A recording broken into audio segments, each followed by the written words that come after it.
বিক্ষোভ বা এই মব এইসব ঘটনায় আসলে সরকার যেহেতু প্রথম থেকে একটা নমনীয় দৃষ্টিতে দেখেছে, ফলে এখন একটা আশকারা পেয়ে গিয়ে সারা বাংলাদেশে, শুধু রাজধানী ঢাকা না, সারা বাংলাদেশে আইন শৃঙ্খলা পরিস্থিতির যে ভয়াবহ অবনতি হয়েছে, কিন্তু এই আইন শৃঙ্খলা পরিস্থিতি নিয়ন্ত্রণের জন্য যে কার্যকরী উদ্যোগগুলো দরকার, সেটি আসলে আমাদের এই স্বরাষ্ট্র উপদেষ্টা তিনি তেমন জোরালো ভাবে নিতে পারেন।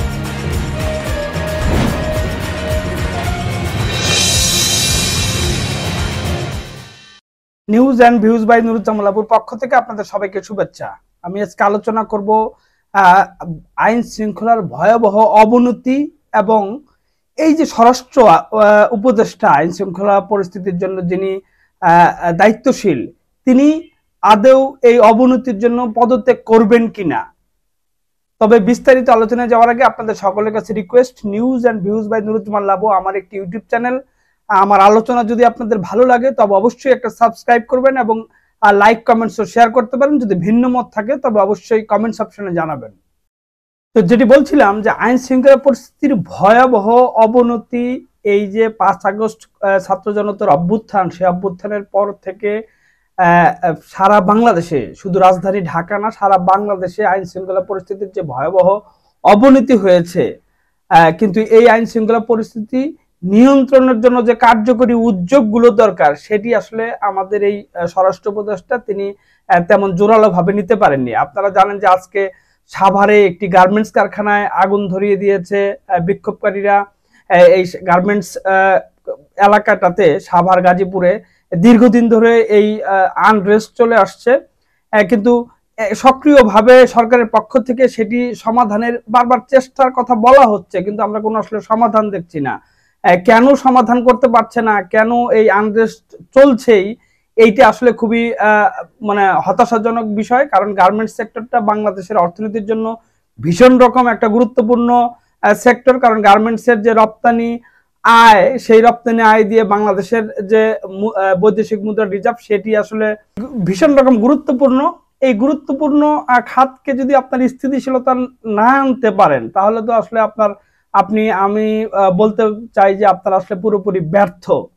আজকে তিতুমির কলেজের ছাত্ররা মহাখালীতে রেলপথ অবরোধ করে পুরো সারা দেশের রেল যোগাযোগ বিচ্ছিন্ন করে রেখেছে। তারা তিতুমির কলেজকে, সরকারি যে তিতুমির কলেজ, সেই কলেজকে বিশ্ববিদ্যালয় ঘোষণা করার একটা দাবি নিয়ে তারা অবরোধটা ডেকেছিল।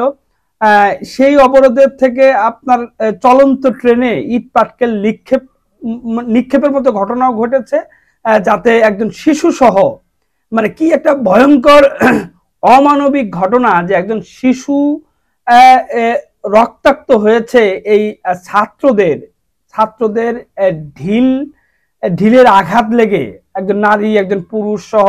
আমরা যেটা গণমাধ্যমে দেখলাম যে এইটা আসলে ভীষণ রকম একটা মানে আশাহত ব্যাপার, ভীষণ রকম একটা ন্যাক্কারজনক ঘটনা। কিন্তু সরকারের পক্ষ থেকে আদৌ জানি না যে সেইটার বিরুদ্ধে যারা এই ঘটনা ঘটিয়েছে তাদের বিরুদ্ধে আসলে কার্যকর কোনো ব্যবস্থা নেবে কিনা। কারণ অতীতের এক্সপিরিয়েন্স গুলো বলছে যে তেমন কোনো এইসব ঘটনায়, এই যে অবরোধ বা বিক্ষোভ বা এই মব, এইসব ঘটনায় আসলে সরকার যেহেতু প্রথম থেকে একটা নমনীয় দৃষ্টিতে দেখেছে, ফলে এখন একটা আশকারা পেয়ে গিয়েছে যে সবাই যে যার মতো করে একটা দাবি নিয়ে রাস্তায় নামছে। ইভেন রেলপথের মতো গুরুত্বপূর্ণ যোগাযোগ ব্যবস্থা, সেইটা অবরোধ করে রাখছে। আপনারা জানেন যে কালকে আওয়ামী লীগের একজন সাবেক মন্ত্রী মোফাজ্জল হোসেন চৌধুরী, মায়া চৌধুরী, চাঁদপুরের বাড়ি জ্বালিয়ে দিয়েছে। তো 5 আগস্টের পর থেকেই নানা জায়গায় হামলা, আক্রমণ, মব এগুলো যখন হচ্ছিল, তখন আমাদের এই সরকার, আমাদের এই মানে স্বরাষ্ট্র উপদেষ্টা, তিনি এক ধরনের চোখ বুজেছিলেন। মানে তিনি দেখেও না দেখার ভান করতেন। যদি প্রথম থেকেই প্রত্যেকটি অন্যায়, প্রত্যেকটি অপরাধকে তিনি যদি আমলে নিতেন, তিনি যদি আইনের মানে প্রয়োগটা করতেন যথাযথভাবে, তাহলে কিন্তু আজকে এই ঢিল মেরে রক্তাক্ত করা বা গার্মেন্টস আগুন ধরিয়ে দেওয়ার সাহস এই যারা অপরাধী, দুর্বৃত্ত, তারা কিন্তু পেত না। আপনারা জানেন যে ঢাকা শহরে রীতিমতো ছিনতাই, চুরি, ডাকাতি বেড়েছে, সারা দেশে বেড়েছে। রাজধানীর মোহাম্মদপুর এলাকায় রীতিমতো গণছিনতাই হচ্ছিল। ইভেন মানে আইন শৃঙ্খলা বাহিনীর পোশাক পরে ডাকাতির মতো ঘটনা ঘটেছে। তো অনেক ঘটনা হয়তো আমরা জানিও না, মানে গণমাধ্যমে আসেও নি, কিন্তু কিছু কিছু ঘটনায়, অল্প কিছু ঘটনায় আইন শৃঙ্খলা বাহিনীকে তৎপর দেখা যায়, কিন্তু বেশিরভাগ ঘটনায় আসলে আনফোল্ডেড থেকে যাচ্ছে। আইন শৃঙ্খলা বাহিনী তথা সরকারের যত পদক্ষেপ নেওয়া দরকার সেই পদক্ষেপ না নিয়ে বরং ইগনোর করার একটা প্রবণতা আমরা দেখতে পাচ্ছি। এইভাবে যদি চলতে থাকে তাহলে আসলে আইন শৃঙ্খলা পরিস্থিতি কোনোভাবেই আপনারা স্বাভাবিক হতে পারবেন না। ইতিমধ্যে সরকারের 100 দিন পেরিয়ে গেছে, 102 দিন চলছে আজকে। 100 দিন পরেও, মানে 3.5 মাস হতে চলছে, এরপরেও যদি আপনারা আইন শৃঙ্খলা পরিস্থিতিটা স্বাভাবিক বা স্থিতিশীলতায় না নিয়ে আসতে পারেন, তাহলে তো আমাকে বলতে হবে, মানে আমি বলতে চাই যে আপনারা আসলে পুরোপুরি ফেইলিওর, আপনারা ব্যর্থ। বিশেষ করে স্বরাষ্ট্র মন্ত্রণালয়ের দায়িত্বে যিনি রয়েছেন তিনি আসলে শতভাগ ব্যর্থতার পরিচয় দিয়েছেন। যদিও তিনি দাবি করেন যে তিনি আইন শৃঙ্খলা পরিস্থিতি নিয়ন্ত্রণে, কিন্তু প্রতিদিনের যে ঘটনা, সেই ঘটনা দেখলে পরে বোঝা যায় যে মানে কতটা নিয়ন্ত্রণে রয়েছে। আমরা মনে করেছিলাম যে 5 আগস্টের পরে যে নন পলিটিক্যাল গভর্নমেন্ট, এই গভর্নমেন্ট আসলে আইন শৃঙ্খলা পরিস্থিতিটাকে গুরুত্ব দিবে এবং আইনের শাসন কিভাবে কায়েম করা যায় দল মত ধর্ম বর্ণ নির্বিশেষে, সেইটাতে আসলে খুবই আশাহত করেছে। কারণ আসলে পুরো আইনের প্রয়োগটা হচ্ছে দলীয় বিবেচনায়। বিরোধী বা এখন বর্তমানের যে বিরোধী বা সাবেক যে আওয়ামী লীগের নেতাকর্মী, তাদের বিরুদ্ধে যদি অন্যায় অত্যাচার অবিচার হয় তাহলে আসলে এক ধরনের চোখ বুজে থাকার মতো চিত্র আমরা দেখতে পাই। আবার আরেকদিকে যারা সামনে ক্ষমতায় আসবে, বিএনপি, তাদের নেতাকর্মীদের যে সারা দেশ জুড়ে চাঁদাবাজি দখলবাজি চলছে, সেইটাতেও আমরা আসলে এক ধরনের নীরবতা দেখতে পাচ্ছি।